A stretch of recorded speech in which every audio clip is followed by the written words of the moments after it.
البلدان عن ذكرى إمام المسلمين رابع الأقمار في مشكاة خير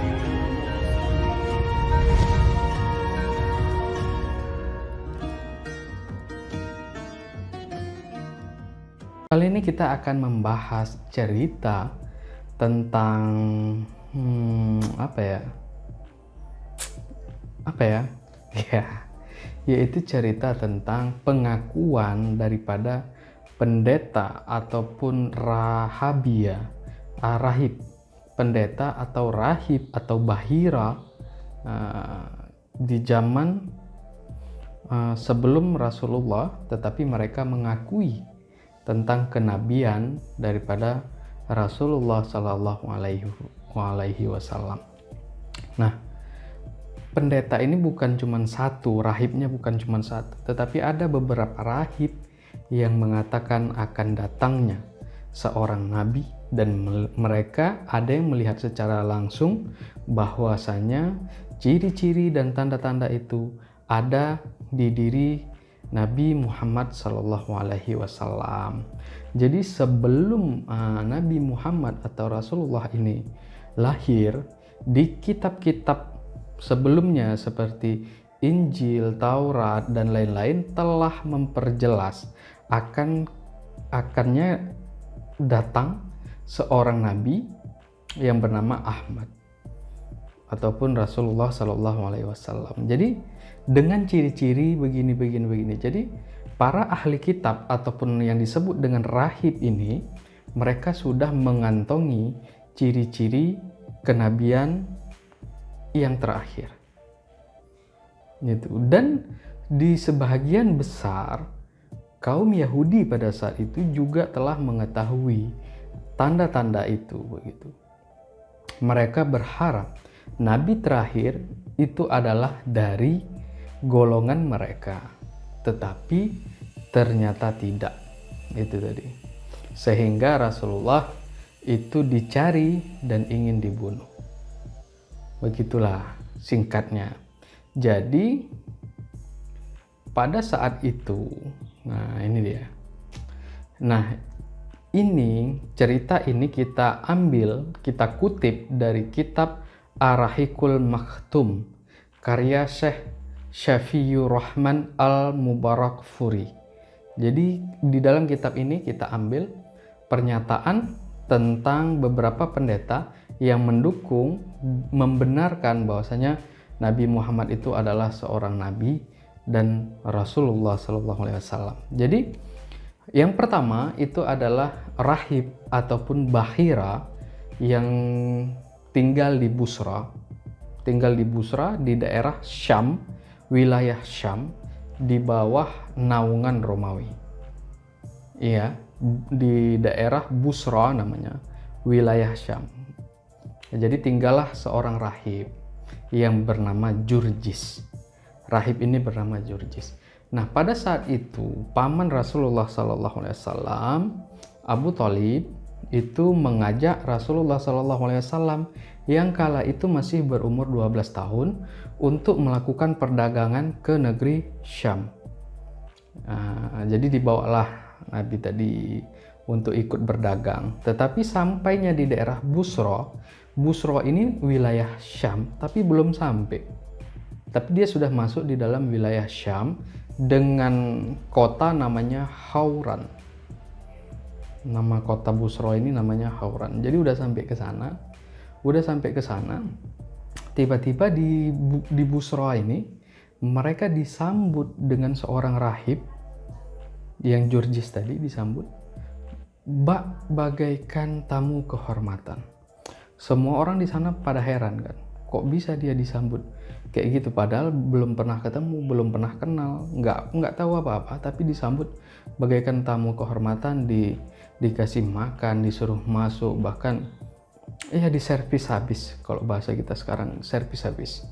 Jadi bertanya-tanya kenapa bisa diperlakukan seperti ini.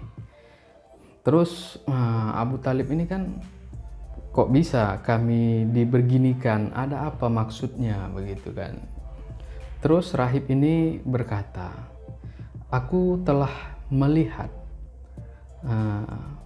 tanda-tanda kedatangan seorang nabi, rasul daripada Allah Subhanahu wa taala.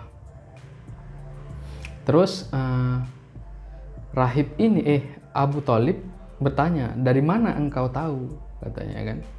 Jadi si rahib ini itu sambil memegang tangan Nabi, dia berkata, orang ini adalah pemimpin semesta alam. Anak ini akan diutus Allah sebagai rahmat bagi seluruh alam. Abu Thalib makin bingung. Ini keponaannya kan. Keponaannya dia sendiri juga nggak tahu gitu. Terus makin heran. Habis itu Bahira ataupun pendeta itu berkata lagi, sejak kalian tiba di Aqabah dalam perjalanan mau ke Syam, tak ada pepohonan ataupun bebatuan melainkan ia tunduk dan sujud. Mereka tidak akan bersujud melainkan kepada seorang nabi, karena adanya seorang nabi. Dan saya juga tahu dari stempel nubuah yang ada di bagian bawah tulang rawan bahunya.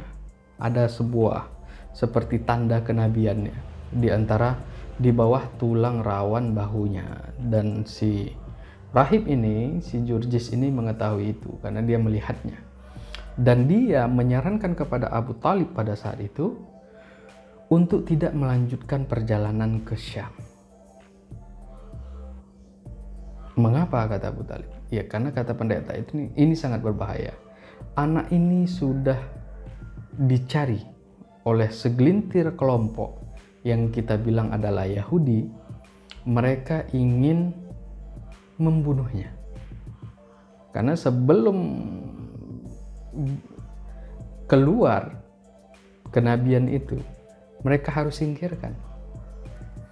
Karena mereka nggak percaya kalau ada nabi di luar daripada golongan mereka. Ya termasuk Nabi Zakaria, Yahya, dulunya kan ya diincar juga, dicari. Sampai Rasulullah SAW juga diancam kan. Di dalam peristiwa itu memang benar, Yahudi sudah menunggu, tetapi sang paman itu mempercayai si Bahira, pendeta ini, dan kembali ke Mekah. Sehingga tempat penungguan penyergapan oleh orang Yahudi dan tentara bayarannya tidak menemukan hasil. Karena paman Nabi memutuskan untuk balik ke Mekah. Dan salah satu hal yang di depan mata si rahib juga, dia melihat ketika Rasulullah SAW dan rombongan sedang berjalan, itu ada awan di atasnya. Jadi mereka itu dilindungi oleh awan dari teriknya panas matahari. Jadi dia bilang ini nggak salah lagi, ciri-cirinya sudah lengkap. Ini orangnya, katanya, yang sudah dituliskan di dalam Alkitab. Ini orangnya, katanya, nggak meleset ini, katanya. Makanya baliklah kalian, karena ini berbahaya. Banyak orang yang ingin mengancam keselamatannya. Jadi atas saran sang pendeta, paman Rasulullah SAW, Abu Thalib, memutuskan untuk balik ke Mekah. Yang menjadi catatan adalah seorang pendeta itu mengakui Rasulullah SAW pada saat usia 12 tahun. Belum ada belum turun pun wahyu pertama. Tetapi ciri-ciri kenabian sudah ada di Rasulullah SAW, dan itu diakui oleh sang rahib Bahira, Jurjis. Gitu. Jadi belum dia berdakwah, menyiarkan agama, dia sudah diakui oleh seorang ahli kitab dari ahli kitab yang memegang teguh kepada agama Nabi Ibrahim. Nah itu dia. Yang kedua, ada pendeta yang mengakui tentang kedatangan Nabi itu di dalam kisah Salman Al-Farisi. Seperti kita ketahui, Salman Al-Farisi adalah seorang majusi, anak petinggi majusi yang masuk ke Nasrani. Dia mencari agama yang benar-benar agama, dan dia mencari agama ini dengan mendatangi seorang pendeta ataupun ahli kitab yang benar-benar ahli kitab begitu. Jadi dia datang dari ke ahli kitab yang satu, Nasrani, dia masuk Nasrani. Terus tapi nggak ada yang panjang umurnya. Jadi ketika yang pertama dia mau meninggal, Salman Al-Farisi itu meminta wasiat kepada siapa aku harus melanjutkan. Dikasihlah nama kedua, nama ketiga, sampai ke pendeta keempat. Nah, pendeta keempat itu di Umuriyah. Ketika dia mau meninggal, Salman seperti biasa menanyakan, kemana aku harus pergi? Kepada siapa aku harus mengikuti jejak berikutnya begitu kan? Terus sang pendeta mengatakan, wahai anakku, demi Tuhan, aku tidak tahu apakah masih ada seseorang di muka bumi ini yang masih berpegang teguh kepada apa yang kita pegang. Namun, telah dekat dengan sebuah zaman di mana akan muncul seorang nabi dari bangsa Arab. Dia diutus membawa agama Ibrahim. Kemudian ia juga berhijrah. Dia mempunyai tanda yang jelas. Dia tidak menerima sedekah dan dia menerima hadiah. Di antara pundaknya terdapat stempel kenabian. Carilah orang itu dan ikuti dia. Itulah pesan daripada si pendeta ini ke Salman Al-Farisi. Dan dia tinggal di lebatnya kurma di antara dua gunung yang besar. Jadi waktu itu Salman Al-Farisi memikir itu Madinah. Maka dia pergilah ke Madinah, dan perjalanannya tidak mudah. Dia bahkan sempat dijadikan budak. Ditipulah dengan kabilah yang berangkat itu kan.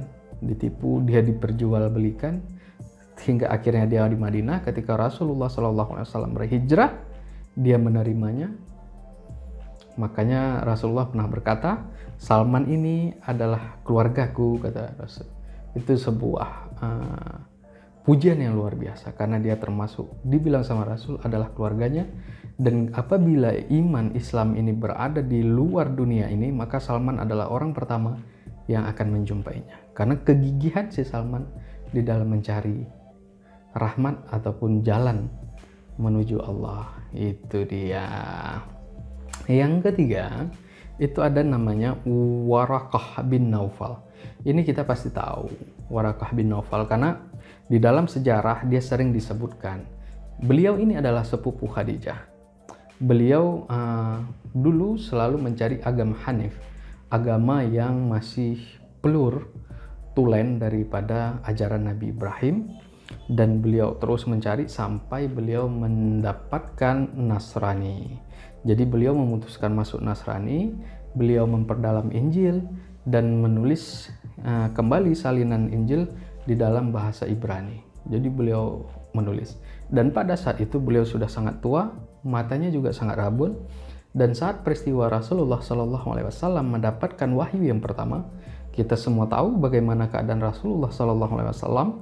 Beliau sangat menggigil, ketakutan, dan tidak mengetahui apa makna dari ini semua, sehingga sang istri Khadijah itu membawa Rasulullah SAW kepada sepupunya, yaitu Warakah bin Naufal. Karena Warakah ini diketahui beliau memang benar-benar seperti zuhud begitu. Jadi diketemukan, dan Rasulullah SAW pada saat itu pergi ke sana bersama sang istri Khadijah, dan Khadijah mengatakan kepada Warakah, wahai saudaraku, sepupuku katanya kan, tolong dengarkan cerita dari saudaramu ini katanya. Jadi berceritalah Rasulullah SAW tentang kejadian pertama kali ia menerima wahyu di Gua Hira gitu. Nah, Warakah sang pendeta ini mengatakan, engkau telah menerima namus besar seperti yang pernah disampaikan kepada Musa. pastilah kau akan didustakan orang, akan disiksa, akan diusir, akan diperangi. Kalau di waktu itu aku masih hidup, pasti aku akan membela di pihak Allah. Terus Warakah mencium ubun-ubun Rasulullah SAW. Dan Rasulullah SAW mengatakan bahwasanya ada kebenaran yang dia sampaikan. Tetapi satu sisi Rasulullah merasa tanggung jawab yang luar biasa, berat akan menghantuinya pada saat itu, begitu.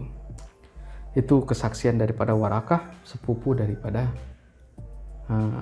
sang istri Khadijah. Yang keempat ada kesaksian rahib kepada Zaid bin Amru. Jadi Zaid bin Amru ini seperti Warakah, dia mencari di mana agama Ibrahim yang masih tulen gitu. Mereka ini ya bisa kita bilang orang-orang yang kosong ya, orang yang mencari isi begitu, karena dia merasa hidup ini harus diisi dengan ruhiyah. Jadi ruh itu harus punya asupan. Kita bilang ya peribadatan yang benar-benar datangnya itu dari Allah, sehingga ruh itu merasa tenang dan puas. Karena jasmani harus makan, ruh juga harus makan, begitu.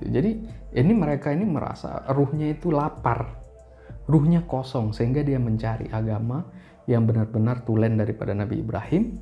Dan ketika dia bertemu dengan seorang rahib ataupun pendeta pada saat itu, rahib itu bertanya, apakah engkau sedang mencari agama yang diajarkan oleh Ibrahim? Iya, kata si Zaid. Terus sang rahib itu kemudian berkata lagi, kamu mencari sesuatu agama yang sudah punah di zaman ini. Pulanglah ke negerimu, karena Tuhan akan mengutus seseorang yang akan memperbaharui agama Ibrahim. Jika kamu dapati dia, maka ikutilah dia. Itu kata rahib itu kepada Zaid, sehingga Zaid pulang ke Arab, menunggu berita-berita itu sampailah ke telinganya bahwasanya ada seorang nabi yang diutus oleh Allah yang bernama Muhammad, dan dia ingin mendatangi Rasulullah. Hanya saja di dalam perjalanan kedatangannya ia dibunuh oleh kaum Quraisy. Gitu. Jadi ini adalah beberapa nukilan ataupun kata-kata peristiwa sejarah seorang ahli kitab, rahib ataupun bahira yang mengakui tentang kedatangan seorang nabi di akhir zaman yang bernama Muhammad Rasulullah Sallallahu Alaihi Wasallam. Gitu. Jadi apalagi yang kita ragukan kan gitu. Mereka aja belum itu aja mereka udah tahu, karena mereka mempelajari ahli kitab, dan di dalam kitab-kitab sebelumnya juga tertuliskan akan datang seorang nabi di akhir zaman yang mempunyai ciri-ciri seperti yang tadi. Dan mereka meyakini itu karena mereka meyakini kitab ini dari Allah dan tidak pernah berbohong. Hanya saja ada beberapa pihak yang tidak menerima karena bukan dari golongannya, tapi dari bangsa Arab, ya kan. Padahal kalau dirunut ya ketemu juga, nenek moyangnya ketemu juga, Nabi Ibrahim. Nah, itulah dia kisah kita pada hari ini tentang pengakuan pendeta ataupun rahib ataupun bahira ataupun ahli kitab sebelum Al-Quran yang membenarkan kedatangan Rasulullah Sallallahu Alaihi Wasallam. Masya Allah. Itu dia. Saya Tengku Ridwan. Apabila ada kata-kata saya yang kurang berkenan ataupun menyinggung teman-teman, saya mohon maaf. Saya akhiri dengan wabillahi taufiq wal hidayah. Assalamualaikum warahmatullahi wabarakatuh.